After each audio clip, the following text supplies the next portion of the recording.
It's so good to have you all here again, if for no other reason than to make sure that you end up sleeping with the lights on.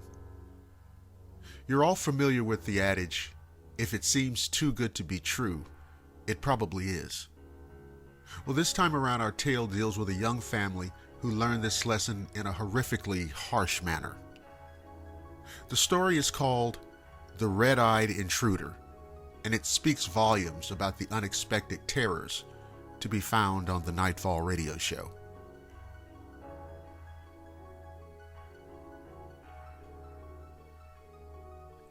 My family and I live on a farm in the middle of nowhere. When I say middle of nowhere, I mean it literally. There are no signs of civilization for miles around. Me and my wife, Catherine, wanted a safe place to raise our son. We'd previously lived in a major city where crime was extremely prominent.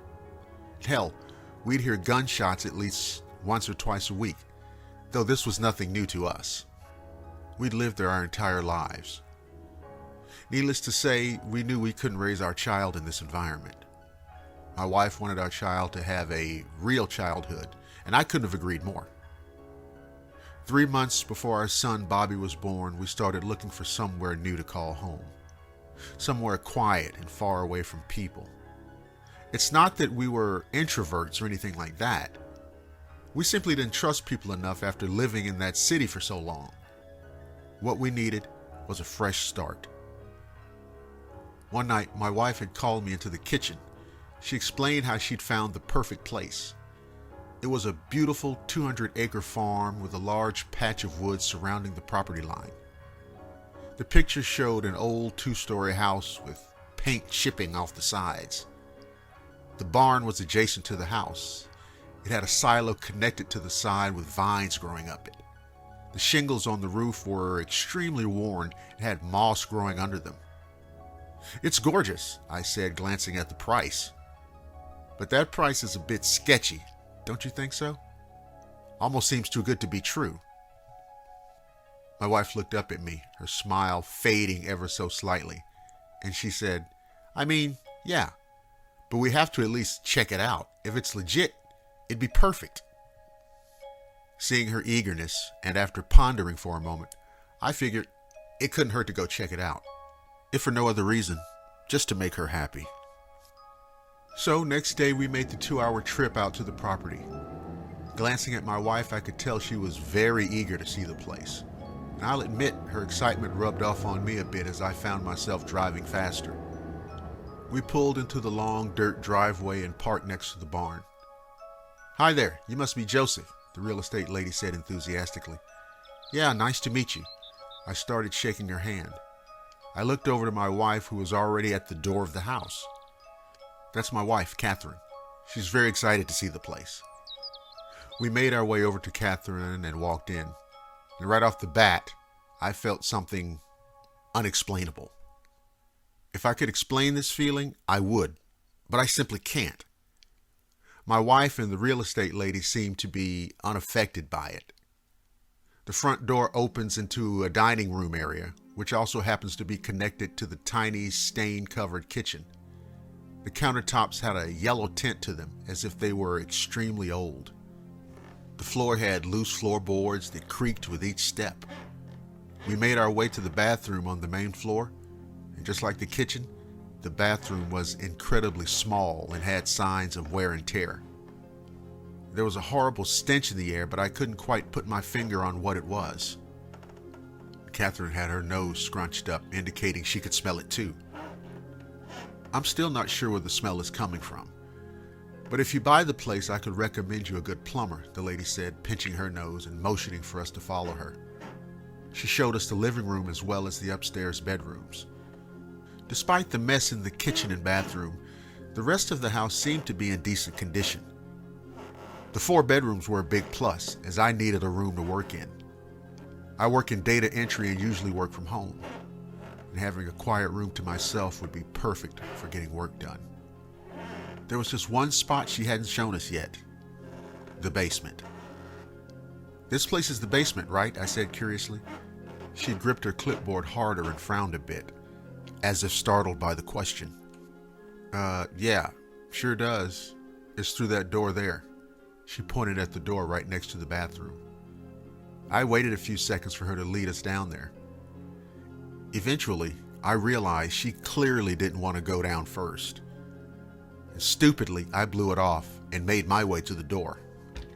The hinges creaked, and the black abyss was revealed. I pulled the cord dangling in front of us, turning on the lights. The stairs were too steep for my wife to go down, given she was 6 months pregnant.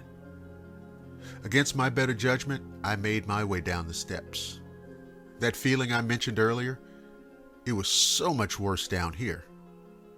This time, however, I felt absolute terror in the pit of my stomach. The basement had concrete flooring and walls. Pipes covered the ceiling along with cobwebs.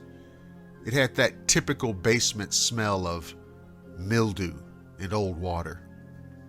The air felt heavy, making it almost hard to breathe. When I got back upstairs, I overheard Catherine asking when we could move in. Catherine, we need to talk about this before we make any decisions," I said quickly. "Well, what is there to talk about? It's absolutely perfect. Not to mention in our price range." I could tell she'd already made up her mind, but I wasn't having it. Something was extremely wrong with the place. And I'm not just talking about the lack of structural integrity, but nonetheless, I knew she was dead set on this. "Joseph, we need a home before Bobby comes into the world. This is the perfect place.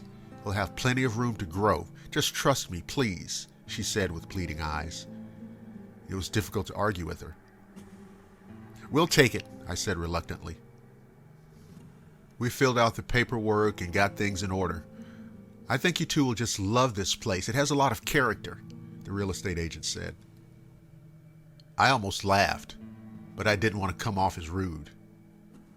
We went home and talked with our bank as well as our landlord at the time in order to make arrangements for the move.